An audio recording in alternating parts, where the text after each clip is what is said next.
Assalamu alaikum wa rahmatullahi wa barakatuh. This is your brother Daniel Hayraju. Dr. Iyad Qunaybi is one of the most renowned du'at in the Arab world. He recently made a critical video on Afghanistan and the end of the occupation. I want to share a translation of his video so that English speakers can benefit as well. With the withdrawal of foreign forces from Afghanistan and the rising fear of an Islamic government coming to power, international institutions and media claim to worry about women and human rights in Afghanistan. Today, we'll review with you examples of women's rights and human rights that Afghans enjoyed under the 20 years of occupation. Let's see how fair, honest, and caring the international institutions and global media were in those past 20 years. Recently, the United Nations, the sponsor of gay rights, issued a historic reaction to the end of the occupation. I quote, "At this critical moment, the people of Afghanistan look to the Human Rights Council to defend and protect their rights. The need to prevent the commission of human rights abuses of even greater magnitude and scope make this an essential meeting."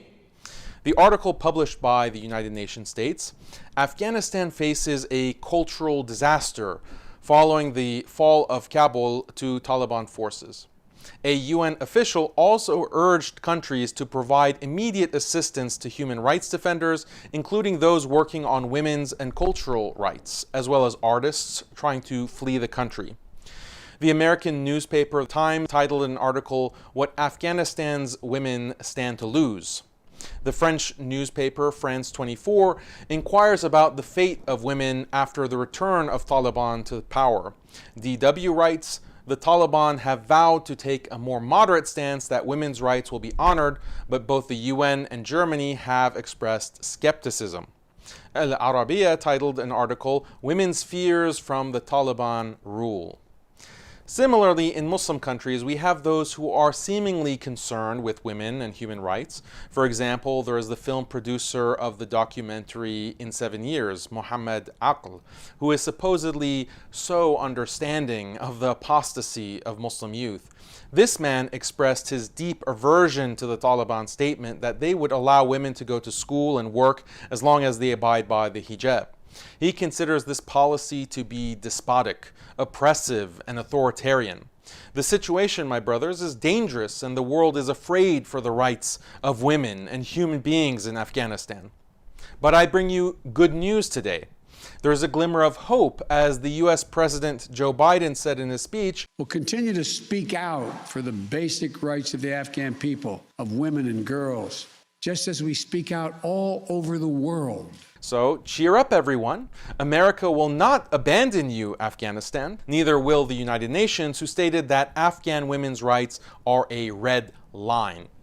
Let's now consider examples of the amazing human rights that the whole world fears will be lost with the end of the Western occupation. Everything I will mention is documented from Western sources. And before I begin, let me make this disclaimer. A lot of the following is disturbing and heartbreaking, but bear with me, because together we are going to achieve three very important goals, inshallah. One, building Muslim awareness. This episode is perhaps one of the best in revealing to us the truth about the international media and organizations who keep their eyes on us when it comes to humanity and human rights and women's rights. Two, documenting this historical period of the 20-year occupation. There is now a systematic effort to erase the traces of our contemporary history from the internet. Many clips and images have been deleted so that when you come to tell your son, who is smitten by the West, that these people did so and so to the Muslims, he'll ask you, where's the evidence? You can go show him this very video. So upload it to your devices and show it to your children and let them pass it on to their children. We have made a great effort to collect this scattered information for you.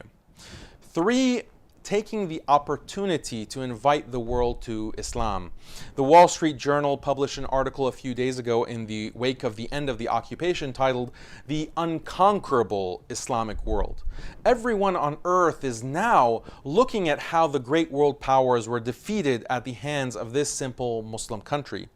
They're baffled, trying to figure out the secret to Muslim strength and steadfastness, to figure out how Islam is the source of victory. Documenting what happened helps enlighten people about the true enemies of humanity, those who hide the facts from their people and turn them away from the religion of Allah. So these are our 3 goals. Try to endure what you'll hear and see in this video, and remember that your Afghan brothers and sisters have endured much, much more for the past 20 years.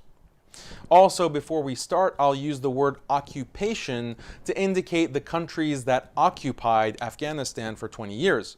We don't care to pinpoint a particular country, but we only care that this was an occupation of a Muslim country by those who disbelieve in Islam.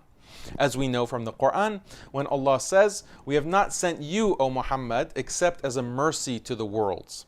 This is our message that we carry to all the peoples of the world, and our main objection is against those who block the path to Allah and drive their people to unjust wars for their personal profit. Also, dear viewers, when we use words like client government and client army, we mean the Afghan mercenaries from whom the occupation formed a puppet government and puppet army. We will focus on 4 pivotal points: children's rights, women's rights, prisoner rights, and human rights in general. Let's start with the rights which the Afghan children enjoyed during the occupation, and which the media and international institutions fear that the Afghans will lose with the withdrawal of the Western militaries. Children are innocent. They have not killed anyone, so there's no doubt that they deserve the largest number of rights. In the last 10 years, the occupation has directly murdered approximately 7,800 Afghan children. Hundreds of thousands more were killed as a result of displacement, epidemics, cold, hunger, and malnutrition. This is in addition to the hundreds of thousands of children who were orphaned as a result of occupation forces murdering their parents in airstrikes, not to mention those who received lifetime disabilities from injuries and amputations, who now live with every possible form of misery. So here is the occupier coming out of Afghanistan in 2021, and the children are scavenging the garbage while 10 million children require help, and while the whole situation culminates in the miserable features of this child. According to one article, the health of nearly 1 million children is at risk, according to UNICEF. We hear a lot about the occupation encouraging education in Afghanistan, but it seems that their encouragement consisted of bombing children in their schools, as in this bombing of a religious school in 2007, ending the lives of 7 children.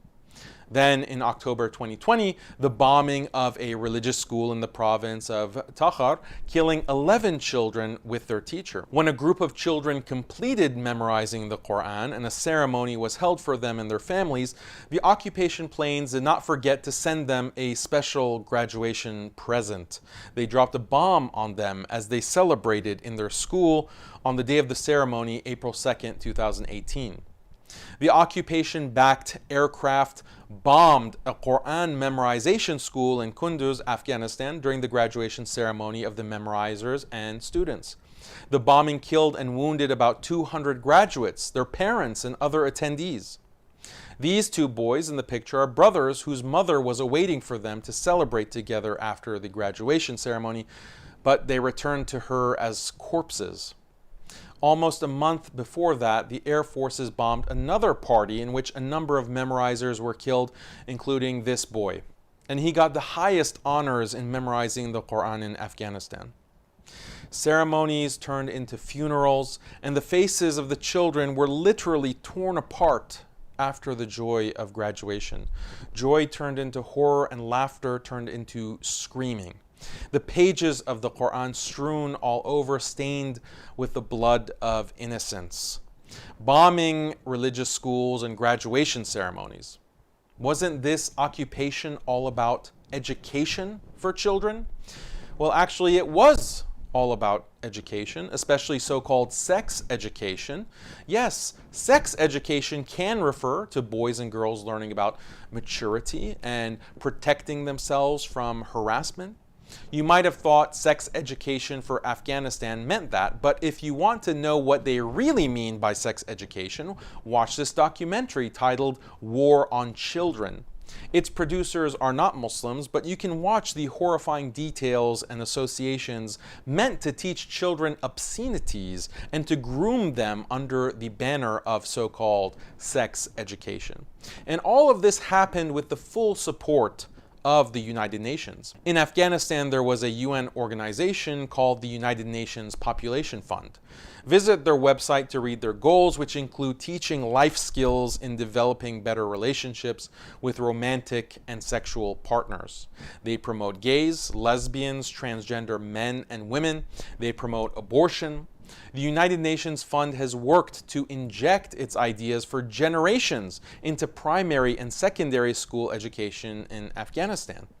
Yes, they consider all of this to be children's rights, and so they try to educate students and help them, but from their very own warped perspective.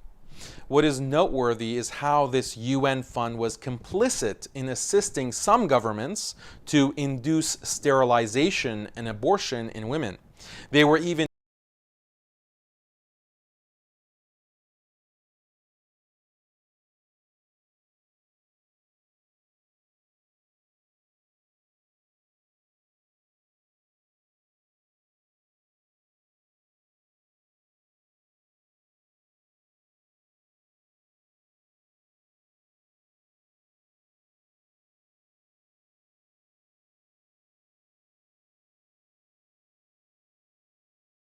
another org also offered Afghanistan sex education, namely the IPPF, the International Planned Parenthood Federation, a British association. This org has a top priority to promote homosexuality and transsexualism, as they proudly state on their website. They state that girls and women have the full right to owning their bodies and having sex with whomever they please. But what if they get pregnant? The org stipulates the need to make abortion available to all women. Furthermore, they actively combat any attempt to legally criminalize abortion. There are other organizations that go after Afghan women in refugee camps for the purposes of sex education, as shown in this documentary. Do these institutions openly invite Afghan women to their agendas? Maybe not in explicit terms, but these are the ultimate goals that they aspire to reach gradually, just as they have reached them in many countries of the world. These institutions are now expressing their fear of losing their achievements, quote unquote, in Afghanistan after the withdrawal of the occupation and the new control of, quote unquote, hardliners. So when you hear from Western countries and media about educating children in Afghanistan, let's remember that this is part of what they mean. Yes, but they surely also taught the children how to avoid harassment and rape? Perhaps. But did this really benefit them when documentation shows rampant child molestation from the occupying soldiers? In this clip, you'll see how a group of Afghan women and girls were dragged to a military base and then brutally raped to such an extent that one of the girls died from hemorrhaging. Perhaps these are individual cases. Individual cases? Look at this report on the occupation's involvement in helping to enslave and rape Afghan children, especially boys. This report from the World Socialist website, which talks about practices supported by the occupation, in which contractors who worked for DynCorp were found to have bought drugs and boys with the help of Afghan authorities.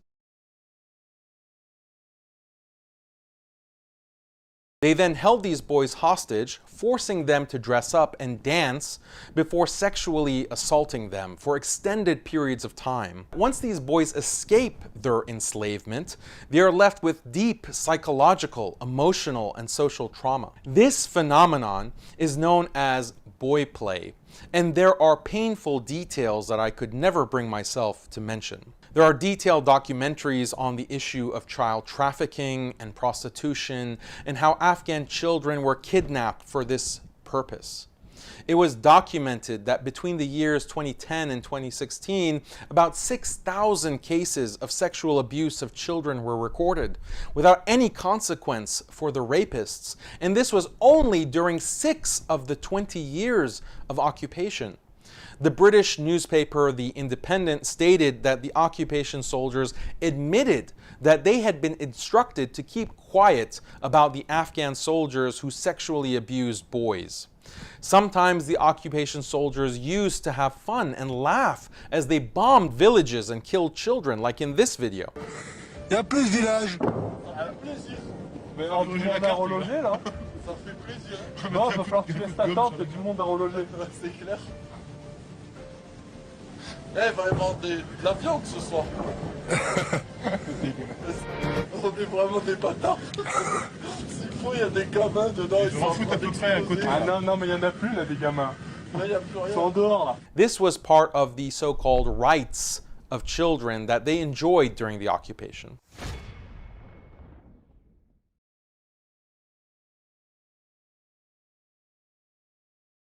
Let's move now to women's rights. Why is there a spotlight on women's rights in Afghanistan? Could it be because those capitalists who want to profit from war created a false pretext to sell an unjust war to their own people? Could it be that they distorted the status of Afghan women under the Taliban for exactly this purpose? Consider this report from Vox. It admits the US used women's rights to help justify the invasion of Afghanistan, which is what WikiLeaks also says about using the issue of women to, quote, reduce Western opposition to military occupation of Afghanistan. Everything we've mentioned about the suffering of children has also been suffered by Afghan women, because those women are the mothers of those children. When an Afghan woman sees her child killed in airstrikes, or starved, or sick, or frozen to death, or her daughter comes back to her after being raped by soldiers, physically and psychologically destroyed, or when her son is kidnapped to be sold in prostitution, or is killed at school or during a graduation ceremony of the Quran, all of this is a forgotten form of suffering for Afghan women. In a report by the BBC, you will find the following sentence. Afghanistan ranks as one of the worst countries in the world for women. When was that? Before women were liberated from the Taliban regime, right? No, this was in 2019, meaning after 18 years of occupation. The report continues. A United Nations report issued in 2018 detailed how women who are victims of sexual crimes and violence are pressured to withdraw their complaints. In many cases, they're blamed for the offenses committed against them. If you want to know the rights of women under the occupation and the client government, then you should read this report in the BBC. It describes senior officials in the client government and how they treated women as sexual commodities. They would exchange employment opportunities for sexual favors. This corruption even reached the client government's judges and police, so that a woman couldn't even lodge a complaint against these officials. And when was this BBC report published? In 2019, after 18 years of occupation. They tell you that Afghan women have finally been able to play football in matches that everyone can watch, and that this is a great achievement for them. But there's a catch. This came at the cost of even football coaches treating women as sexual commodities. The BBC even published an article titled, Afghan Women's Football Dreams Turned into Nightmare. Another news report, Afghan policewomen are being sexually harassed by male policemen. And female prisoners are being sexually molested by the police to such an extent that they describe the police as ravenous wolves. In this clip, it was reported that police were renting female prisoners out by the hour to male prisoners for large sums of money. Among the women's rights gained under the occupation is the rape of women in entire villages and suburbs at the hands of the Northern Alliance, supported by the occupation. This research paper discusses how the occupation used the Northern Alliance gangs in the war against the Taliban, and how the alliance carried out sweeping operations and systematic rape of women to humiliate them and their families. When you hear women's rights in Afghanistan, remember the state of rampant frenzy created by the occupation, in which women were viewed as cheap commodities. And when an Afghan girl or woman wants to marry legally, the occupation planes do not forget to give her a gift on her wedding day. A bomb falls on the wedding, turning it into shredded bones and blood. It seems that the occupation particularly enjoyed bombing weddings, as it bombed a wedding in Uruzganin in 2002, according to CNN. Then another wedding was bombed on the 6th of July 2008 in the province of Haska Meina. Victims of the bombing were 47 Afghan Muslims. 39 of them were women and children, according to The Guardian, and among the dead was the bride as well. A third wedding a few months later, on the 3rd of November 2008 in Kandahar, 40 Afghans were killed. Only 7 of them were men, and the rest were women and children, and others were wounded, including the bride. What was the reaction of the occupation army when faced with these incidents? Quite simply, the army spokesman said, "If innocent people were killed in this operation, we apologize and express our condolences." That's all. Just some cheap, meaningless words before they continued their merciless wedding bombing campaign. They bombed a 4th wedding in Kandahar in the year 2010, and the victims were 40 killed and more than 70 wounded, as reported by the UN. And a 5th wedding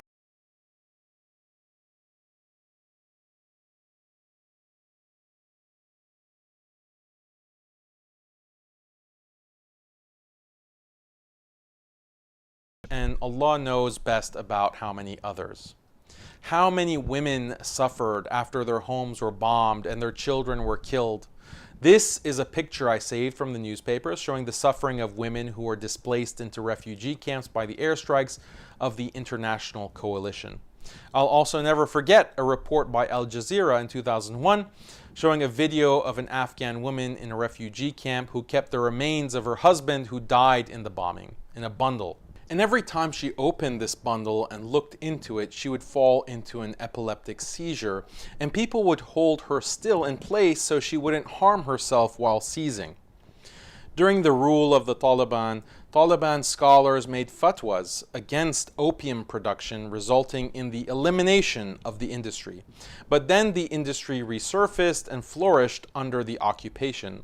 This is a documented fact that many people are ignorant of. Drugs spread and caused the addiction of many Afghan women, as in this report by the BBC, written in Farsi and published in 2018.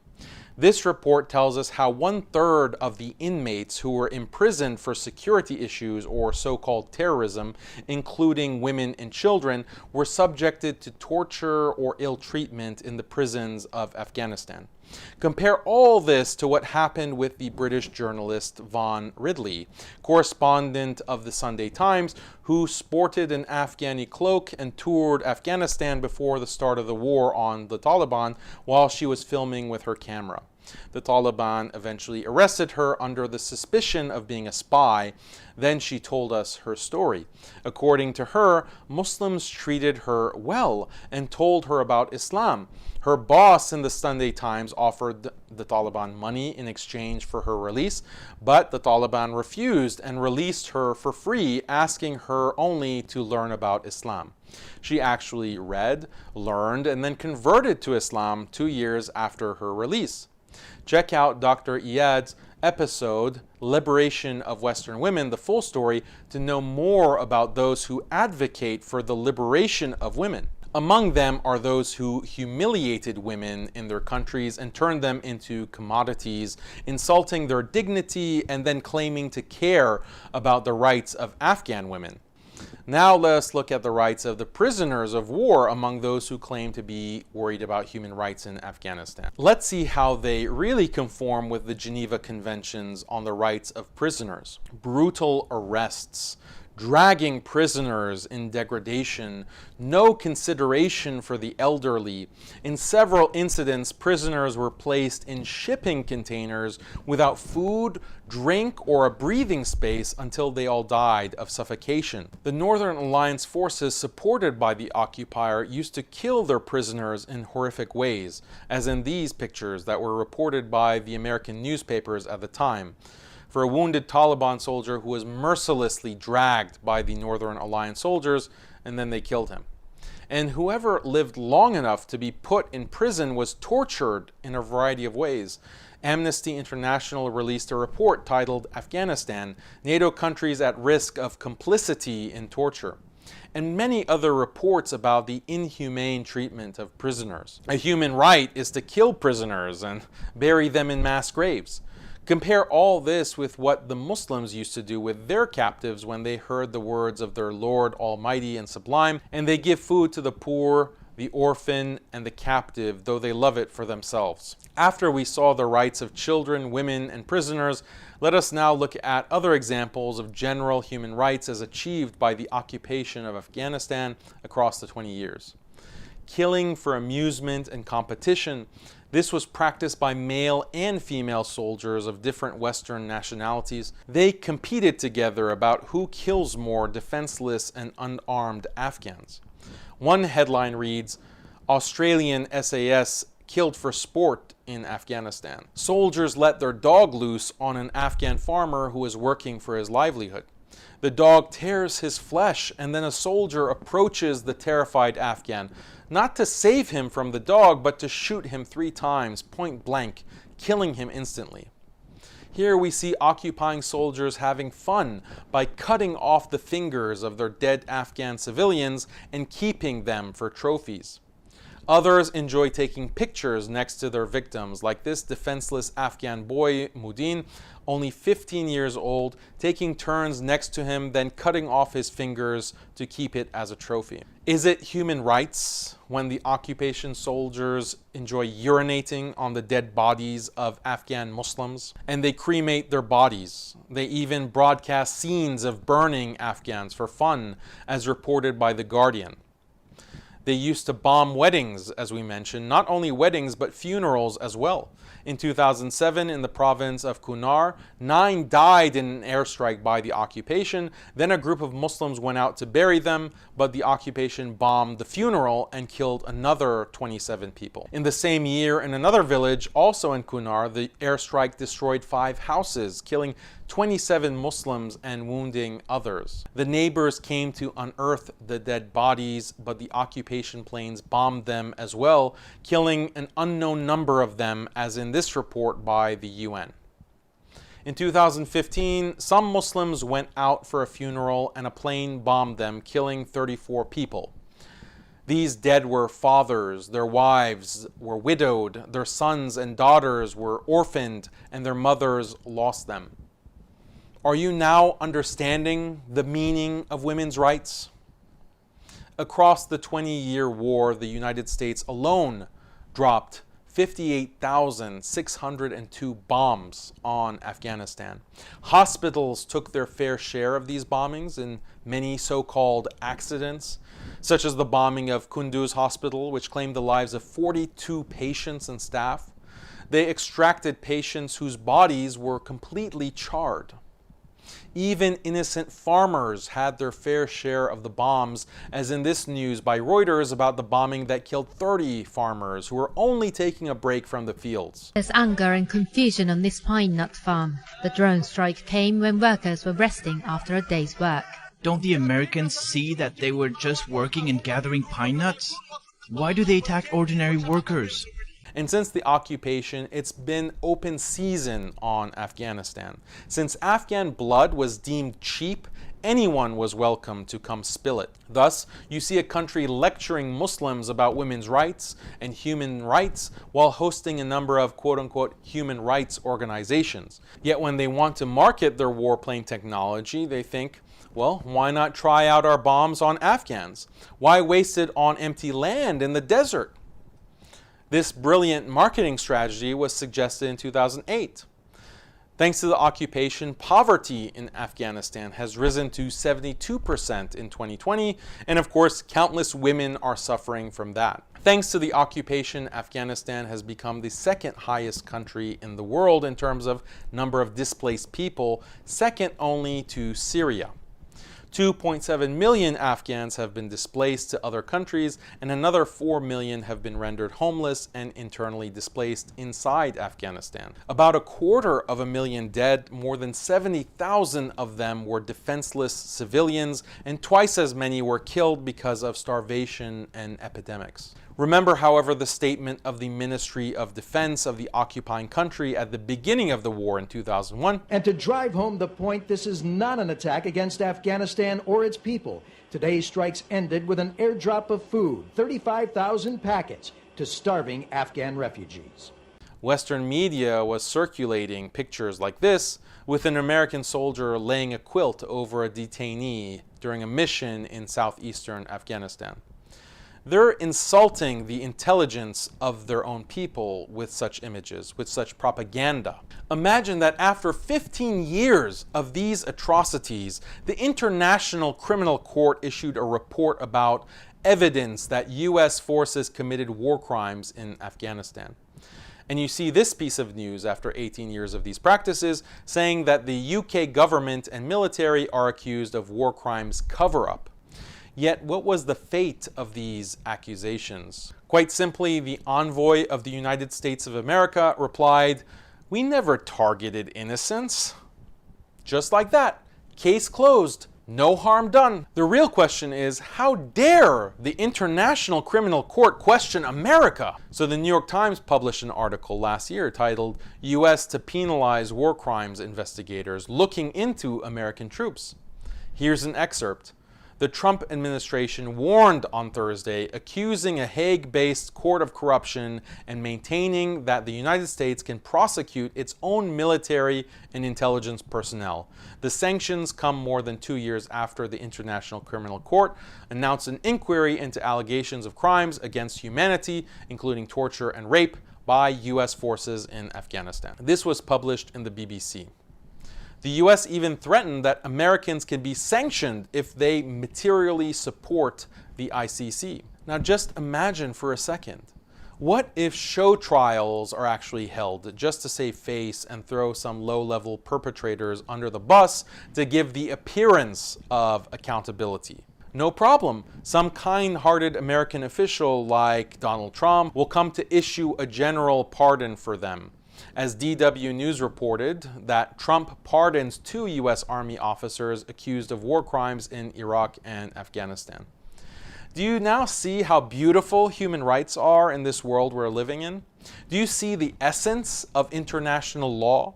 Do you see the Universal Declaration of Human Rights and the Geneva Conventions on the Rights of Prisoners? How easily were all of these tossed away in the trash? All the crimes we showed you today are only what we managed to document in a short period of time, but there are many more crimes that we witnessed at the time, and the videos and picture documentation have been wiped from the internet. Like the CNN news report about the bombing of a wedding in 2002, where the occupation forces hid the traces of their bombing, the wreckage, and the body parts. And this is how all traces of such crimes are also deleted from the internet. There were also crimes I couldn't post pictures of because they were just too gruesome. And there were crimes that were not filmed or broadcast, and their victims suffered from only Allah knows what. Behind every number of the millions of Afghan victims, there's a story, a painful story that is unfortunately not yet over. Remember the mother, the daughter, the wife, the sister of these Afghan men who were killed, imprisoned, maimed, burned, and photographed while being tortured. These are the human rights, the women's rights, and the children's rights that Afghans have enjoyed for 20 years. Imagine after all this, how tragic it is for Afghan women to lose all these beautiful rights and are forced to wear the hijab. That's why we say, thank you, Biden. Thanks, because you didn't forget the women and men of Afghanistan. Thank you, Joe Biden, for your promise when you said, "We will continue to provide civilian and humanitarian assistance, including speaking out for the rights of women and girls." Imagine, after all this, when a UN official in the field of cultural rights says, It is deplorable that the world has abandoned Afghanistan to a fundamentalist group like the Taliban, whose catastrophic human rights record, including the practice of gender apartheid, use of cruel punishments, and systematic destruction of cultural heritage when in power, is well documented. Meaning that the major catastrophic crimes of these quote-unquote fundamentalists is the gender apartheid and the destruction of the Buddha statue, while of course it's perfectly okay for China to destroy the ancient Muslim mosques in East Turkestan. The Buddha statue, which is being worshipped instead of Allah, is a cultural heritage, while the houses of Allah have no value to these people.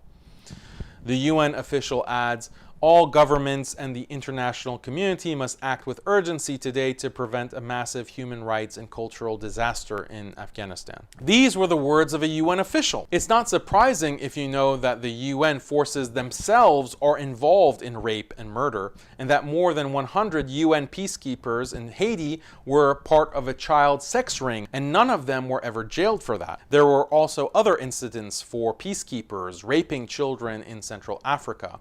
They also helped in killing and raping Muslim men and women in Srebrenica, plus other crimes. Many young people do not know any of what we have mentioned, so the international media succeeds in deluding them that they care for women's rights and are eager to defend women and human rights and so forth.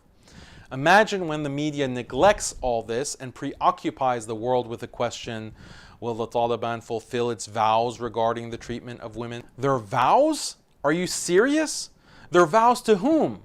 To a society of human wolves, murderers, rapists, savages, criminals, and psychopaths who enjoy torturing Muslims?